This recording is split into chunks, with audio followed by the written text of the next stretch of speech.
Karate was born on the small island of Okinawa, Japan. This island, with its rich cultural heritage and unique traditions, became the cradle of a martial art that would eventually spread across the globe. Centuries ago, Okinawa was a dangerous place. The island was often caught in the crossfire of regional conflicts and invasions. The people of Okinawa faced constant threats from both local bandits and foreign invaders. People needed ways to defend themselves. They turned to their own ingenuity and resourcefulness, developing techniques that could be used with everyday tools and farming implements. Karate developed as a way to fight without weapons. The farmers and villagers of Okinawa honed their skills in secret, often practicing under the cover of night to avoid detection. Okinawan farmers developed these techniques they practiced in secret. The secrecy was necessary because the ruling authorities had banned the possession of weapons, making unarmed combat skills essential for survival. Their goal was survival against armed attackers. These techniques were deadly. Each move was designed to neutralize an opponent quickly and efficiently, often with a single well-placed strike. They were meant to end fights quickly. The emphasis was on speed, precision, and power, ensuring that the practitioner could defend themselves against multiple attackers if necessary. Early karate was different from what we see today. It was a practical and brutal form of self-defense, far removed from the sport and exercise routines that many associate with karate in the modern era. It was not a sport. There were no tournaments or competitions. The techniques were passed down through generations, often within families or small communities. It was a matter of life and death. The stakes were incredibly high, and the practitioners of early karate understood the gravity of their training, and every movement had a purpose. Each technique was meticulously crafted to maximize effectiveness and minimize wasted effort. Every strike was meant to disable an opponent. The legacy of these early practitioners lives on in the karate we practice today, a testament to their resilience and ingenuity. In the 20th century, karate began to change. Japan became more peaceful. Karate masters started teaching their art openly. They traveled to mainland Japan. Karate became popular. As karate spread, it adapted. It became more organized, competitions were introduced, rules were established, safety became a priority. This shift towards sport changed karate. Some techniques were deemed too dangerous, others didn't fit into competition rules. Emphasis shifted to speed and form. The transition to sport karate came at a cost. Many traditional techniques were lost. These techniques were seen as too brutal. They didn't translate well to point scoring, but these lost techniques held valuable knowledge. They represented the essence of karate. They were reminders of its original purpose, self-defense. Today, some masters are trying to revive these techniques.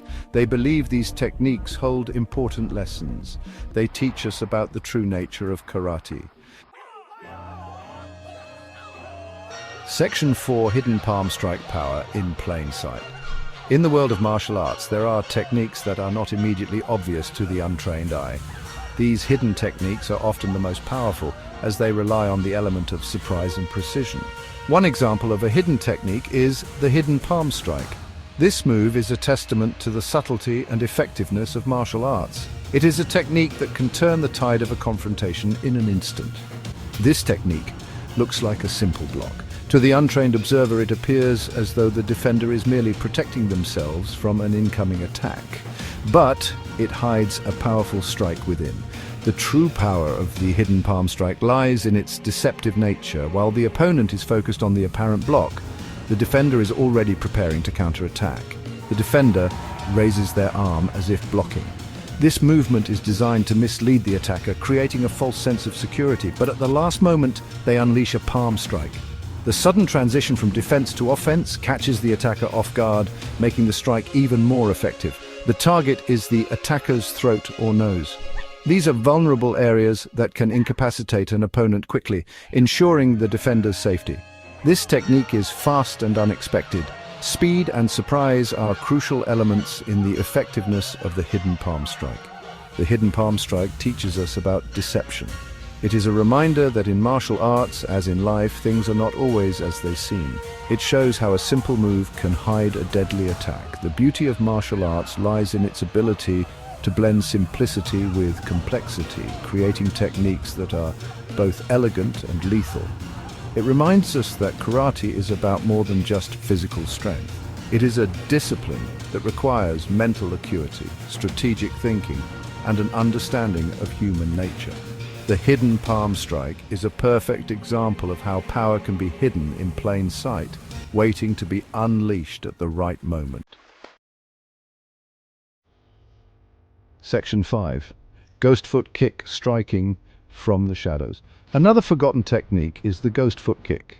This technique is often overlooked in modern training, but holds significant value in traditional martial arts. It is a move that requires not just physical agility, but also mental acuity. This is a low kick targeting the ankle or shin. The precision required to execute this kick effectively is immense. It demands a deep understanding of body mechanics and timing. It is launched while stepping back, appearing as a defensive move. This deceptive nature of the ghost foot kick makes it a powerful tool in a martial artist's arsenal. The attacker thinks they are gaining the upper hand. This false sense of security can be the perfect setup for the ghost foot kick, but the defender is already launching their attack. The element of surprise is crucial here, catching the opponent off guard. The kick is quick and silent. Speed and stealth are the hallmarks of this technique, making it almost invisible to the untrained eye. It can disable an opponent before they realize what happened. The impact on the shin or ankle can be devastating, causing immediate imbalance and pain. The ghost foot kick teaches us about timing and precision. These are not just physical attributes, but also mental disciplines that require constant practice.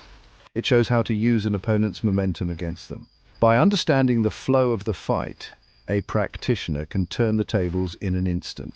It emphasizes the importance of strategy in karate. The ghost foot kick is not just a physical move, but a strategic maneuver that embodies the essence of martial arts. Section 6. The Art of Deception, Mastering Mind Games. Beyond specific techniques, traditional karate emphasized deception. This meant misleading the opponent. Practitioners used feints, timing, and psychological tactics. A master might pretend to be weaker than they are. They might act afraid to lure their opponent in. They might use their voice and body language to deceive. This mental aspect of karate is often neglected, but it was crucial for survival. It highlighted the intellectual side of combat. Section 7. Preserving the legacy, honoring tradition in modern karate. While sport karate has its place, it is important to remember the roots of karate. We must preserve the techniques and philosophies of the past. These hidden techniques offer valuable lessons. They teach us about the real purpose of karate. They remind us that it is more than just a sport. By studying traditional karate, we connect with its history. We gain a deeper understanding of this art. We ensure that its legacy lives on.